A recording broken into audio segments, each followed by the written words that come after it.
কুড়িগ্রামের তিস্তা, দুধকুমার, গঙ্গাধর ও ব্রহ্মপুত্র নদীর পানি বাড়ায় প্লাবিত হয়েছে নদী তীরের নিচু এলাকাসহ বিভিন্ন চরাঞ্চল।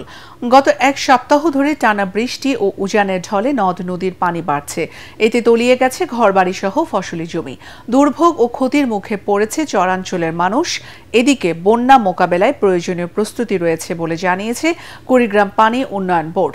জামালপুরেও জিঞ্জিরাম নদীর পানি বিপদসীমা ৯ সেন্টিমিটার উপর দিয়ে প্রবাহিত হচ্ছে। এতে নদী তীরবর্তী নিম্নাঞ্চলে আমন ধান সহ অন্যান্য ফসল ডুবে গেছে। তবে যমুনা ও ব্রহ্মপুত্র নদের পানি জেলার বিভিন্ন পয়েন্টে এখনো বিপদসীমার নিচ দিয়েই প্রবাহিত হচ্ছে।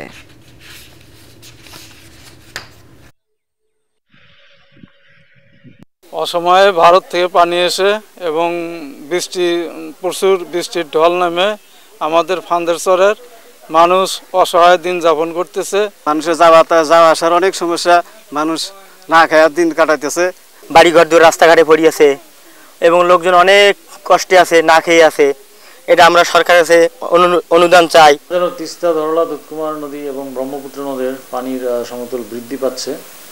আগামী 3 থেকে 5 দিন পর্যন্ত বৃদ্ধি অব্যাহত থাকার বিষয়ে আমরা পূর্বাভাস পেয়েছি। তো আমরা পর্যাপ্ত জিও ব্যাগ নিয়ে প্রস্তুত আছি। কোথাও ভাঙন দেখা দিলে আমরা সাথে সাথে ব্যবস্থা নিব।